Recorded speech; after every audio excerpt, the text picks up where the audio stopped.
श्री राम जन्मभूमि मंदिर के शिखर पर मंगलवार को फहराया जाने वाला कोविदार ध्वज कलयुग में भी त्रेता का आभास कराने वाला है और ये ध्वज प्राचीन काल से अयोध्या की पहचान रहा है, जिसका उल्लेख वाल्मीकि रामायण में मिलता है। इसकी खासियत हम आज बताने जा रहे हैं इस रिपोर्ट में। आपको बता दें कि मंदिर ट्रस्ट ने इस ध्वज को चुनकर अयोध्या का गौरव बढ़ाया है और अयोध्या का राज ध्वज और उस पर अंकित कोविदार वृक्ष सनातन संस्कृति की अमूल्य निधि रही है और इसका उल्लेख बताया जाता है कि वाल्मीकि रामायण में भी है, अयोध्या कांड में।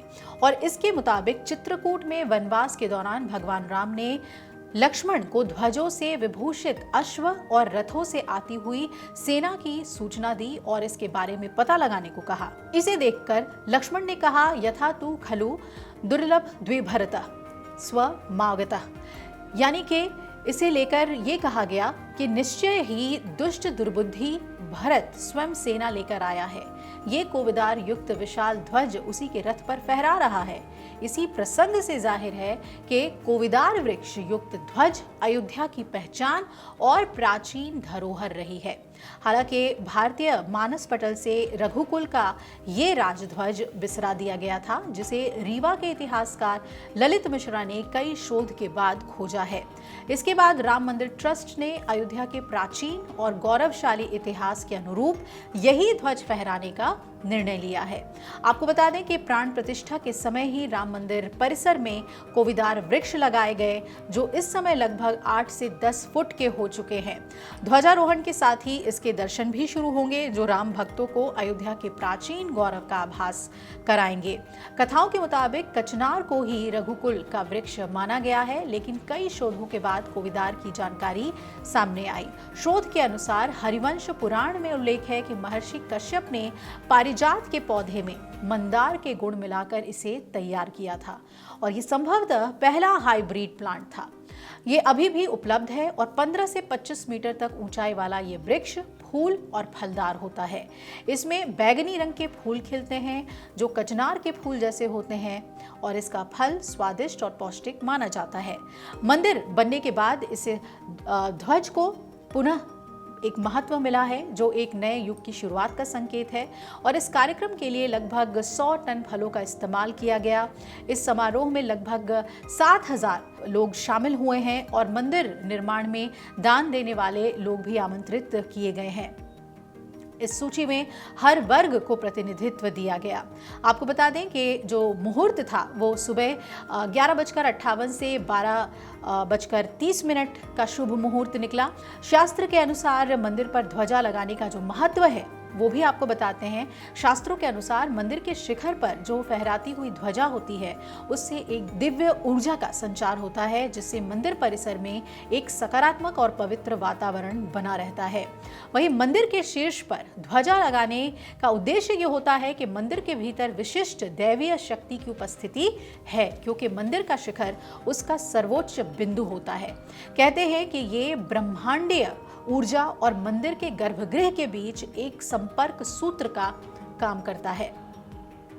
तो मंदिर पर लगा ध्वजा ये दर्शाता है कि अब मंदिर पूरी तरह से तैयार है और भक्तों के लिए दैवीय चेतना का ये केंद्र बन चुका है।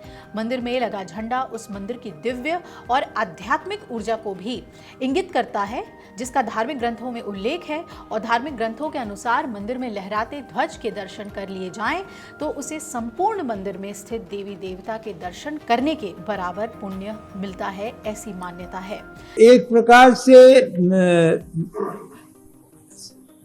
पूर्णता को दर्शाता है कि मंदिर निर्माण कार्य पूर्ण रूप से जैसी व्यवस्था होनी थी 71 एकड़ में उसमें कर दी गई है। जैसे आपको मालूम है कि परकोटा, जो कि एक आउटर पेरिफेरी पर है जो निर्माण है, उस परकोटा में 6 मंदिर हैं। 7 मंदिर सामाजिक समरसता के हैं, जिसका मैंने अभी उल्लेख किया। एक विशेष मंदिर शेषावतार का है, जो कि भगवान की तरफ है, और इसके अलावा 2 ऊंचे टीलों पर एक जटायु जी की और एक गिलहरी जी की मूर्ति है, जो कि बहुत बड़ी मूर्तियां हैं, आकार उनका बहुत बड़ा है और वह भगवान की ओर अपना ध्यान लगाकर देख रहे हैं। तो कुल मिलाकर जो विवरण था कि हम कैसा निर्माण करेंगे, उस विवरण के अनुसार इसकी पूर्णता का चरण अब समाप्त हो जाएगा। छोटी मोटी सुविधाएं तो हमेशा निर्माण कार्य चलता रहता है, वह तो लगभग मंदिरों की परंपरा रही है कि कुछ न कुछ तो बनता है, कुछ नए सिरे से बनता है, श्रद्धालुओं की आवश्यकता के अनुसार बनता है। लेकिन जहाँ तक कि ये संयोजित ढंग से निर्माण रचना करनी थी, वह दिसंबर 2025 में अब आप यूँ समझें कि वो कार्य समाप्त हो जाएगा। तो ये खासियत है इस ध्वज की। अगर आप ये वीडियो YouTube पर देख रहे हैं तो हमारे चैनल को सब्सक्राइब कर बेल आइकन दबाएं और Facebook पर देख रहे हैं तो हमारे पेज को लाइक करें।